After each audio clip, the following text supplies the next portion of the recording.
This is Professor Game, where we interview successful practitioners of games, gamification, and game thinking who bring us the best of their experiences to get ideas, insights, and inspiration that help us in the process of getting the students to learn what we teach. And I am Rob Alvarez. I'm a consultant and founder of Professor Game and professor of gamification and game-based solutions at IE Business School, EFMD, EVS University, and other places around the world. And if this content is for you, please go ahead and subscribe for free to our email list at professorgame.com/subscribe. Well, hello and welcome to this intro to gamification. I am Rob Alvarez from Professor Game. If you can contact with me or with Professor Game in general, you can definitely find us on LinkedIn and many other places. But let's actually go ahead and get started. So what is gamification is the first thing that you might be thinking of if you're starting to get into this world of gamification, if you're curious about what's going on. And here's where I am going to tell you that there's some mixed news here, right? So the first news is we have not been able yet to formally agree into a unique definition of what gamification is as a discipline.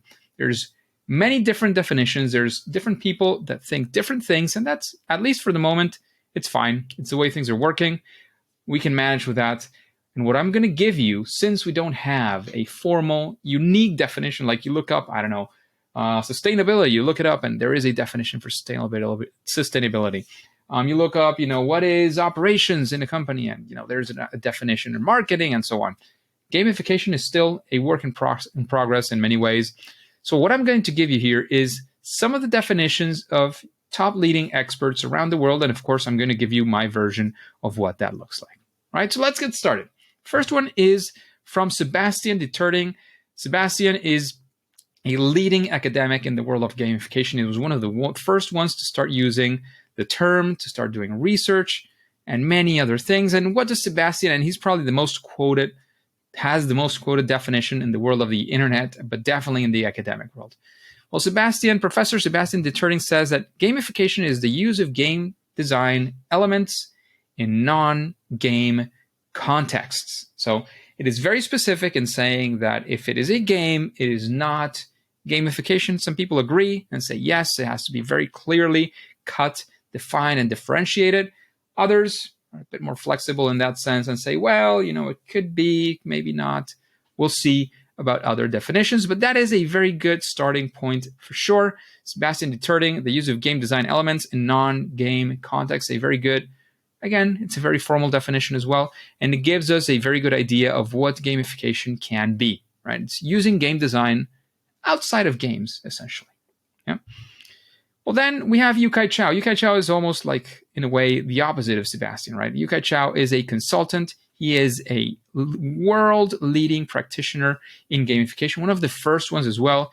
He has the book that has, as far as I know at least, in gamification, is the one that has sold the most copies, the one that has been translated into a bunch of languages as well. It's very well known, and he has a framework called the Octalysis framework, which is specifically used to create stuff in gamification, essentially, right? So, of course, we need to look at what does Yu-Kai Chao think of all this, and his definition looks like this. He says that gamification is a craft of deriving all the fun and addicting elements found in games and applying them to real-world or productive activities. Here, notice that there's, even though in the end they say something very, very similar, Yu-Kai does give a distinction here where he doesn't entirely or explicitly exclude games.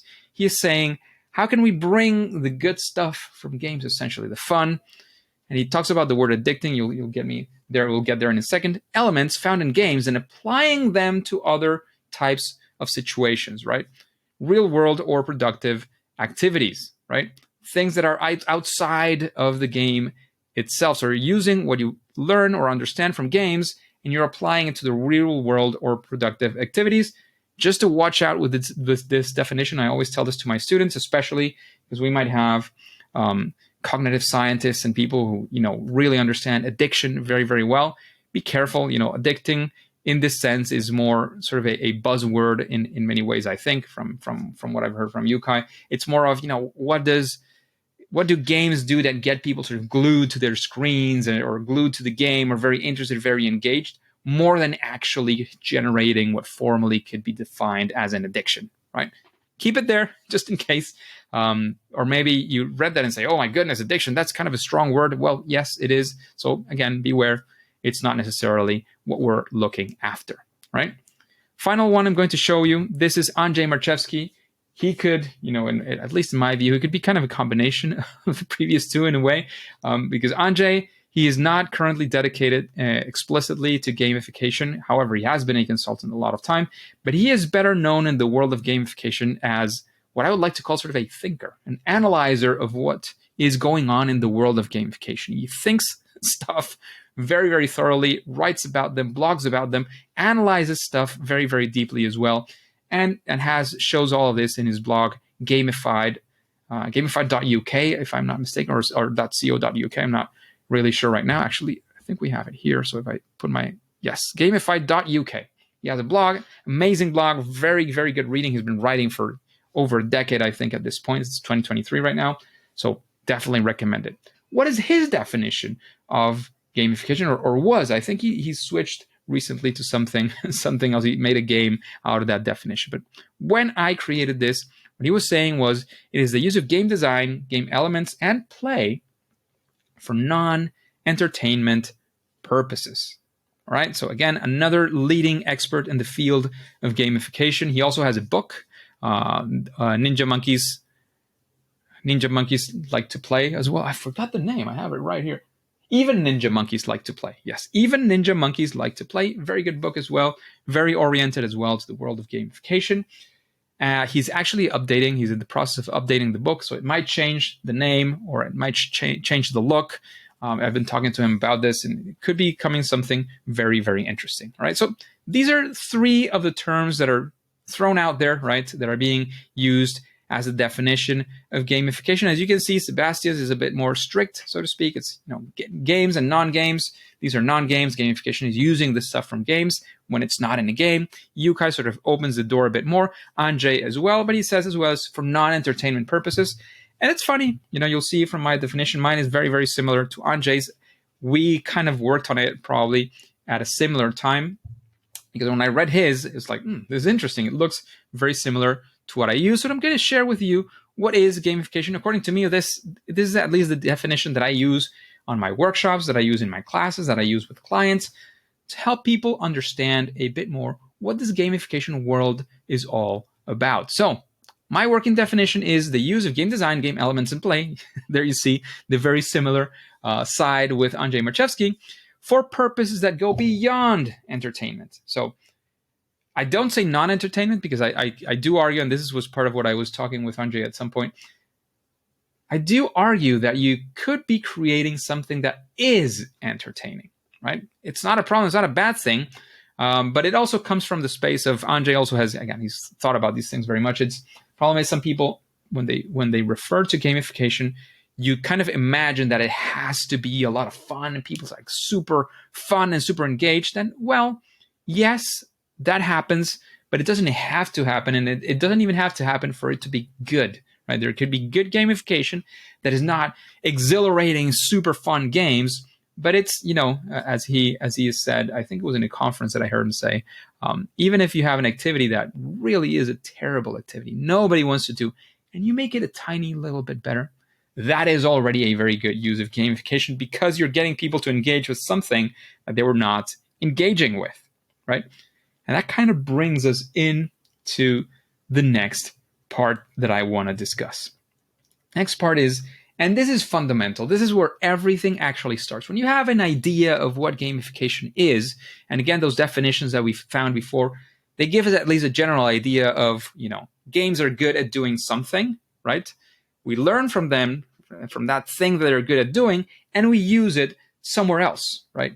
And the entertainment, non-entertainment, the basic thing is, as Yukai says, real world and or productive activities, right? So it's not for the sake of the game itself, it is for the benefit of something else, right? And that something else can be education, which is one of the things that I focus on the most. It could be marketing, it could be market research, it could be human resources, right? Sort of engagement, employee engagement, training. There's many places, many areas where you can apply this too. So again, you're applying it from what you learned, lessons, the interesting things that games have, and you apply it to one of these or several of these areas in your professional or personal life. Yeah? So that is definition. After the definition, it is very important to understand why would we use gamification? Because disclaimer here, full transparency, gamification requires effort. Gamification requires effort, and a lot of it oftentimes, right? So doing something without gamification, most of the times when creating it, is going to be easier, simpler, or at least it's going to require less work and less thought than doing it using gamification. So you want to have a good reason to use gamification when you're engaging in a project, right? So that's the thing. You're saying, well, yeah, I want to use it. It's the buzzword, yeah? And that's something we get a lot from clients. Oh, I want to use gamification. Oh, yeah. Why do you want to use gamification? And that's a key moment on really understanding and unwrapping why it is that a client or you yourself want to use gamification, and definitely because it's the buzzword, which it probably isn't at this point anymore. It's 2023. It's still very broadly used. There's a lot of people looking for gamification, but it's not what it used to be back in 2012, 13, 14, 15, that it was like, you went to LinkedIn, half the profiles of people said expert in gamification, even though many of them didn't really know what the term was all about. Nowadays, there are, people, there's very good bunch of people working in the area. There's even people who actually do gamification who don't call it gamification. So because it's not a buzzword anymore, and there's been some people who liked or disliked more. So some people are kind of changing their profiles or their names or whatever, so that gamification is not actually what they're calling it, right? But again, we get to the core of this whole thing, which is why would you want to go through this effort of using gamification, of convincing a very serious CEO, for example, right? That says, oh, here we're a very serious company, so we cannot be using games for any of these things. I actually hate games, so why would you use that to, improve my marketing? And that's nonsense, right? So going through the effort of convincing that person, and after convincing them, getting the budget, working on the project, doing all of that effort of including gamification or designing something from scratch so that it's gamified and generates something, right? You have to have a very good reason. And in general terms, in very, very broad terms, what I can tell you is, in my experience, what I've seen, and again, with all the episodes of the podcast I've recorded with my guests, my personal or professional experience, the conferences I've been to, it usually, I would say 99% of the times, at least of what I've observed, it all boils down to one or two different things. And those things are engagement, right? So you're lacking engagement in some way, shape, or form in the organization, with your app if it's digital, with a job, with the marketing campaign that was created, with whatever it is, you're lacking engagement, or people are not coming back after, and they should be coming back. You're expecting them to come back, or they never get into that. For example, when we're in education, you expect students to do a reading, for example, and they never do it. Or you're expecting them to come prepared to class to be able to discuss this or that, and they don't come prepared. Or you want them in class to do this, and they don't do it because for whatever reason. So you have an engagement problem. And again, in education, I would say that we're in places where education is accessible to everyone, sort of in the non-third world countries, as it's usually said. When access is not a problem, I do think that there is a massive crisis of engagement in education. Massive, right? So this is a big problem solver for many of us educators out there. The other one has to do with something that is relatively similar, which is motivation. People lack the motivation to do a certain action or series of actions, or to engage in a certain habit, or to have the motivation to go for that habit and turning it into a habit. When you lack motivation, gamification can be a good, if what you're looking for is motivation, gamification could definitely be a good solution. And the other one, which is again related to this, is changing behaviors, right? So people are doing, for example, in the company, they're doing a certain procedure a certain way, and there's a good reason, and that reason could be anywhere from there's something better, a better way to do it, to all the way to, again, the CEO said we have to do things this way, and everybody has to do it that way. For whatever reason it is, hopefully it is a good and ethical one.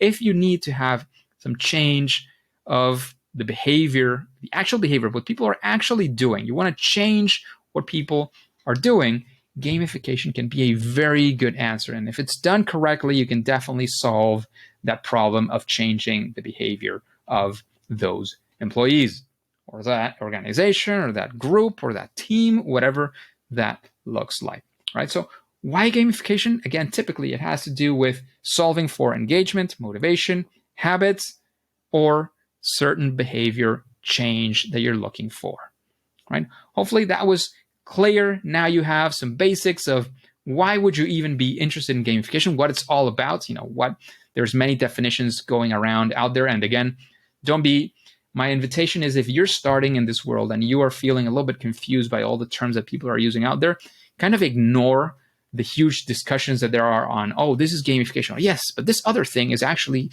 simulations, and this is game-based learning, and this is game-based solutions, and this is game thinking. And kind of forget about that for a moment and take one of the definitions that we saw before, or another one, whichever you like the most, and try to use it. I like mine because it is kind of a little bit more of an umbrella definition. It allows for many of the things that I mentioned before to fall under this.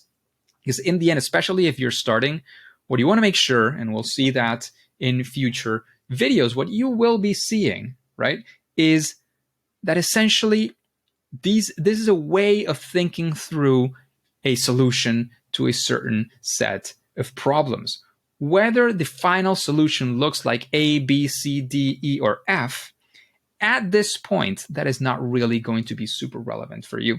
And let me tell you something else. Eventually, if you do this for clients, for your boss, it is not really going to be relevant for them either. Exactly how do you call it, right? So if they don't like the word gamification or game-based solutions because it has the definition of game inside of it and they feel that they're too serious for that, maybe you want to call it something else. Like there's people using, for example, behavioral design as a very, very similar term in many ways for many other things. You want to use behavioral designer? Fine, that's okay, because one thing that I do tell you and I do argue very strongly about is that gamification is a design discipline. And we'll be looking into this deeper once we look at the other contents that we will be creating about this, all right? So hopefully, if you have any questions, you'll be able to reach out to us, hopefully through LinkedIn is the easiest way to get in contact. You look for Professor Game on LinkedIn, you'll definitely find our web. You'll find my profile as well. Feel free to connect with either. I'll be happy to answer any questions you have about this.